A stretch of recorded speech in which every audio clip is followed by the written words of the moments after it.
In this episode, we are talking about 5 misconceptions that I am seeing over and over that couples and individuals have about long-term relationships that are actually causing problems. So it's time to set the record straight, to tell you the truth about how long-term relationships should feel and look and be experienced. So we can just have realistic expectations across the board and start to do the work that actually will help our relationship.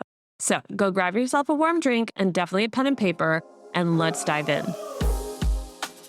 Welcome to Relationship Reset, Reignite, Reconnect, Rebuild, the podcast for high-achieving couples who want to transform their relationship from surviving to thriving. I'm Katie Russler, a relationship coach and counselor with over 15 years of experience helping busy, overwhelmed couples rebuild connection, trust, and intimacy. If you've been together for years and feel stuck on autopilot, disconnected and frustrated by constant miscommunication, you're in the right place. Each week, we'll explore practical tools, relatable stories, and strategies to help you reignite the spark, rebuild your bond, and create the relationship you've always dreamed of. Because no matter how long you've been together, it's never too late to hit reset. Let's dive in. I am so passionate about this topic. I don't know if you noticed. Because I think often we were fed a bunch of baloney, that's the nicest way I can put it, around the topic of relationships, around what a healthy and good and lasting and loving relationship looks like. And honestly, a lot about what we believe is related to the media we took in throughout our lives, right? So we've got Hollywood giving us movies that show us what romantic long-term relationships should look like, what true love looks like, what falling in love looks like, how easy and effortless a relationship should look. We've got books that we read growing up that showed us, what deep romance looks like and what it just means to be swept off your feet. Then we've got TV shows that are showing us, the pains and trials of being in a relationship and how it's so worth it. And then when we're there, it's just so easy. All of these things have been fed to us, even things in magazines. And we believed them, but really they were just examples. They weren't the truth. They weren't the reality. They were fiction. And some of us can look to our family members, like our grandparents, our parents, and the ones who have been married for so long, and look at them now and all of these things. But I guarantee you it was not like that all across the board, right? Throughout their whole time together, there had been challenges. And so these are the things people aren't talking about. So when they occur in our relationship, we think something's wrong and we think it's time to go get support. Okay, so let's talk about the 5 misconceptions, what they are, what the truth is, and how we can start to shift our belief systems around them so that we can actually do the work that's going to help our relationship. Okay, so the first one, if we were truly compatible, this wouldn't be so hard. I hear this a lot, especially from women. I'm not sure why, but it's usually the women who say, I just believe it shouldn't be this hard. It shouldn't be this hard, right? Compatibility doesn't mean you're going to be conflict-free. Compatibility is more about, can we grow together, especially through hard seasons? We grow together with challenges, with conflict, with the sandpaper moments, right? It's not that it's compatibility means it's easy, like a puzzle piece fitting together. Let's say a friend and I were working on a project together, something volunteer project we're doing, right? She's going to come in with her wisdom and expertise and her ability. I'm going to come in with mine, and we may be compatible in how we work together, but we are still going to butt heads and have challenges. Compatibility also doesn't mean that you're compatible in all areas. You might be really super compatible when vacationing together, but really struggle with parenting. So we have to let go of this. If we were truly compatible, this wouldn't be so hard. It will always be hard. You're 2 individual people who are going to have bad days, be hangry, have hormonal shifts, and question who you are and what is this life, right? And that's going to make us argumentative, frustrated, struggle. We also like harmony, and anything that throws off our harmony, i.e. another person, is going to make us feel irked, right? We're going to have issues. So compatibility does not mean conflict-free. So let's let that go. Second misconception. Okay, we've made all this progress, but now we're arguing again. We're back at square one. Like it feels like we're just back at the beginning, if not less than. Okay, I get it. It's scary, especially when you've made progress and you feel a sense of hope of like, this is going to get better. But regression, meaning taking steps back, is a part of growth. Progress is not a straight line. it's cyclical, right? It's a circular motion that's slowly moving up.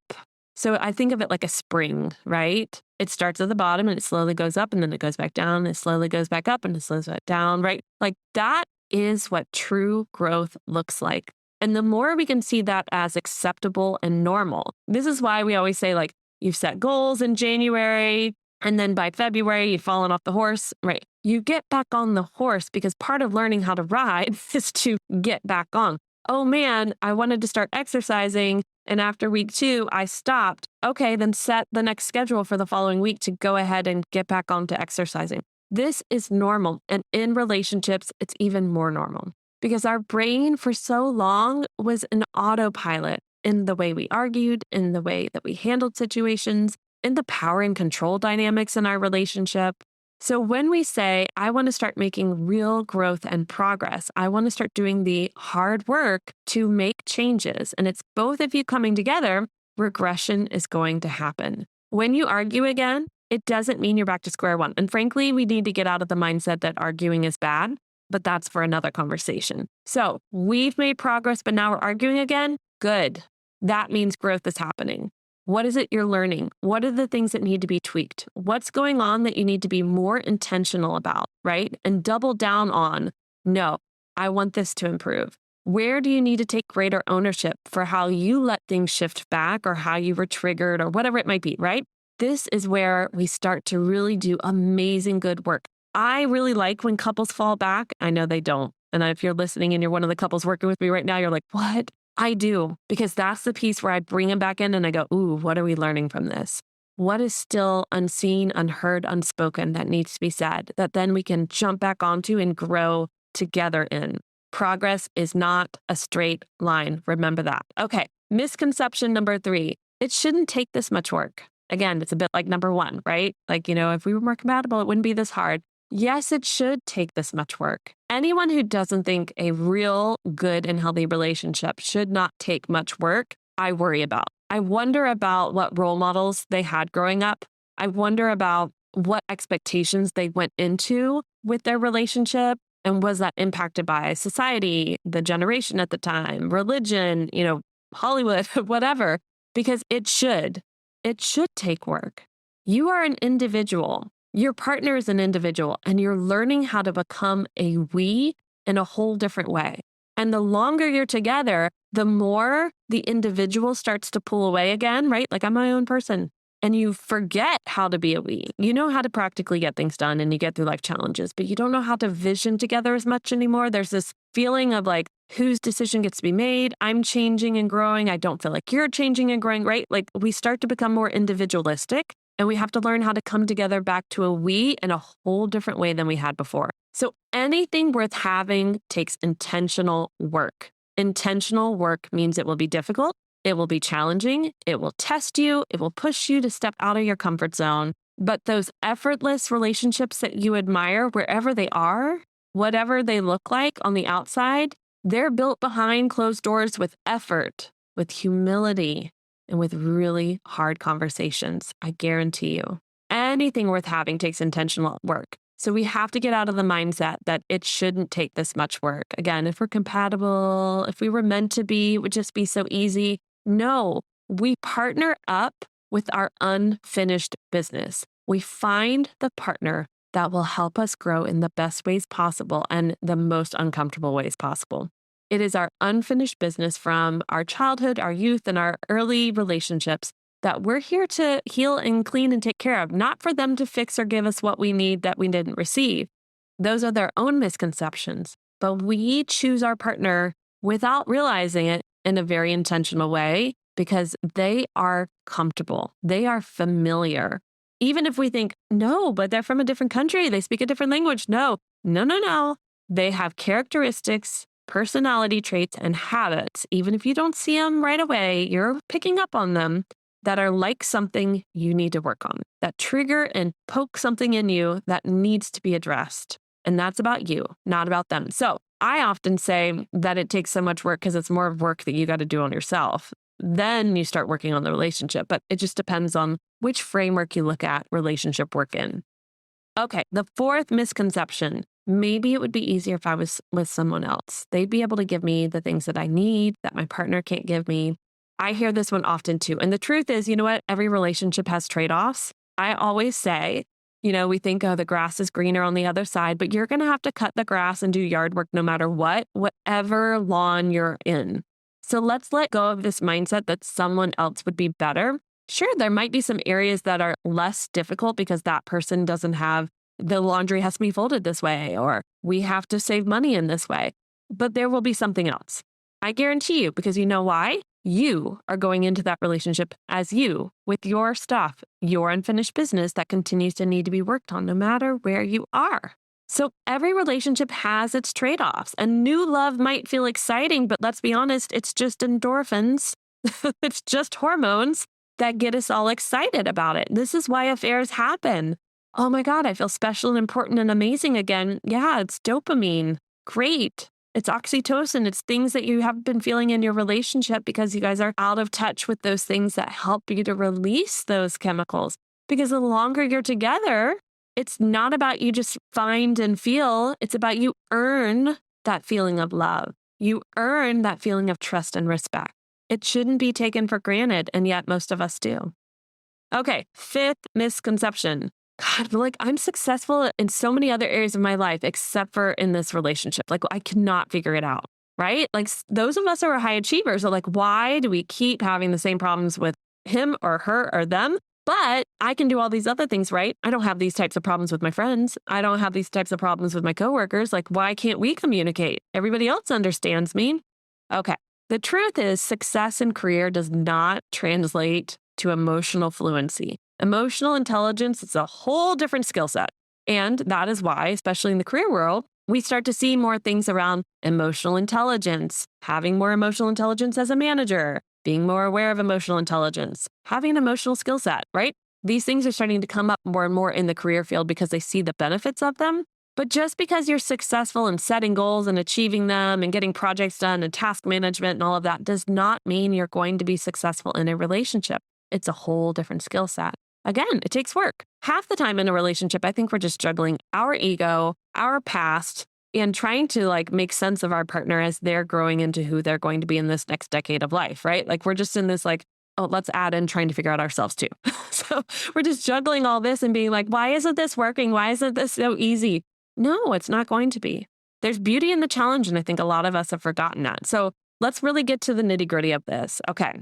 In general, when you're working on your relationship, your old patterns of being together, how you talk to each other, how you cope with things, what triggers you, they're going to resurface. It is normal. These are, think of it like new interstates or highways in your brain that is being built, right? So that those neural pathways go, okay, let's start sending signals down this new highway. Well, it's not always finished being built, or your brain's not used to using it yet. So you just have to keep going because it's used to this other highway or interstate for years. And now you're no, we're going to start doing this differently. I need to reroute.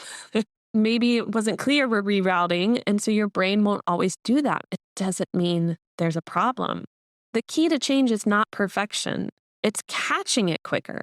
It's being able to take ownership, right? Apologizing sooner. And then repairing and recovering faster. This is the key work I do with my clients. How do we repair and recover faster? How do we start to put our ego to the side and catch what we've done and be willing to take ownership?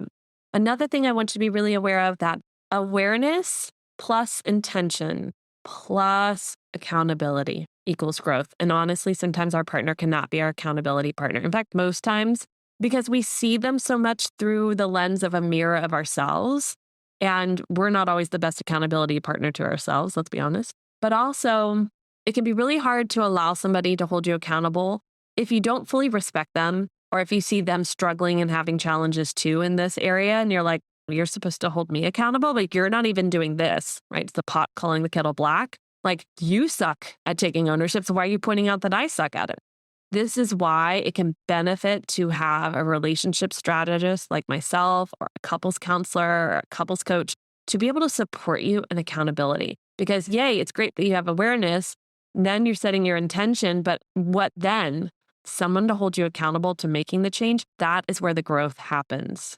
It's not just about fixing the argument, right? Or the arguing style, but noticing what led up to it. How did we even get here? And having somebody to step in and say, hey, I want you guys to zoom out for a moment and name the pattern that's happening. I was talking with somebody recently about the fact that most people think, oh, I want to work on my arguing style. This is the issue, we're arguing. And I always say, no, actually, the issue is that you've forgotten how to be friends. You're much more like roommates. And when the friendship is there, then we tend to argue differently. Because think about like your core friends that really matter to you outside of your long-term relationship. You probably don't argue with them a ton, definitely not as much as you do in your home. Or if you're not arguing in your home because you're just not speaking about things or you're shutting each other out, like that same, you don't do that to your friends usually, right? So I want to help couples rebuild that friendship, and that can be hard work before I go, let's fix your arguing. Because when we start to notice what led up to the argument, that takes an awareness and feeling safe in the relationship to be that vulnerable. Okay. So the third thing I want you guys thinking about is setbacks are not proof you're failing. Gosh, we are in such a culture of like minus points means I've failed. Right? Like so many minus points on the test means I've failed. Okay, great. This is not school. I want you to think of it like setting a fitness goal, right? If you're a runner, then you know there'll be some on days and there's some off days, especially if you're training like for a marathon. And you need those rest days. In fact, you need some of those days where it doesn't go well because you kind of start to see what are the mental challenges I'm facing? What are the truths and realities I'm believing? Is my body needing a break, right? So plateaus will happen. I know when I was training several years ago with running, like I had a certain speed that I could run at. And then it was like, I felt like I just took steps back and I was like, oh my God, like what is going on? I was going so well and at a certain speed that I liked per kilometer. And it was like, yeah. And then I just hit a plateau. And I just sat with that plateau. I realized if I fight it, if I try to push myself, I'll injure myself. There's a reason for the plateau, right? Our muscles are preparing for that next bit of growth and our ability level is going to like have that jump. But the plateau is not bad. You don't quit when you hit the plateau. You don't quit when there are setbacks. You recalibrate. You go, okay, what do I need differently? Do I need to add more protein to my diet? Do I need to, have more rest days? Do I need to stretch more? We have to get out of this mindset about failing and more into what can I do differently? Let's think creatively. What happened? Why did we have the setbacks? Is it life crises? Are we in a season of people being sick in our home and it's making us like we're not getting enough sleep and things like that? Then, okay, if that's the season, it doesn't mean we're failing. It means we need better tools in place to be resilient in these times too. Okay, fourth, ego needs to be your third wheel, right? Nobody wants a third wheel. You can be right or you can be in relationship. I'm going to say that again. You can be right or you can be in relationship. I often say it's about being right versus effective. Which is more important? Being effective. Yeah? Now some of you are like, being right. I heard you. I heard you stink it. You did. No, being right. That's more important. No. High achievers often struggle with this because being competent is tied to our identity. If I am right, I am secure in who I am. Well, the reality is that we want to be effective and our ego has to go out the door. Half the time, it's really not even about our ego, but we make it about our ego. So let your ego be the third wheel. We don't want a third wheel. Okay, last, progress looks boring.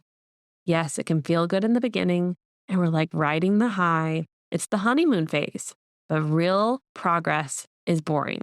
And a lot of times we feel like we've stagnated as a couple when actually we're secure and safe. And what we're looking for is a little more excitement and passion. That can be brought into a relationship easily. But if you feel bored in your relationship, if you feel like, yeah, I can see like, yeah, we haven't gone back to the old ways of being, but it doesn't feel like we're doing anything big, that doesn't mean anything is wrong. Progress is not a grand gesture and a huge, big jump, right? It's small, consistent shifts, like pausing before you react, or owning that tone of voice you used, or the rolling of the eyes, right? Or saying, I was wrong, period. Instead of justifying and saying all the reasons why, or why, they were wrong too. No, just saying I was wrong. Progress looks boring because it's small, consistent steps. But that's what makes the growth real and stable and consistent. See, just because you've made progress doesn't mean you're immune to hard moments. Hard moments will always be there. Again, you're in relationship with another person, not with yourself. And often when we feel stuck, when we're trying to make progress, you're actually just in the middle of doing the work.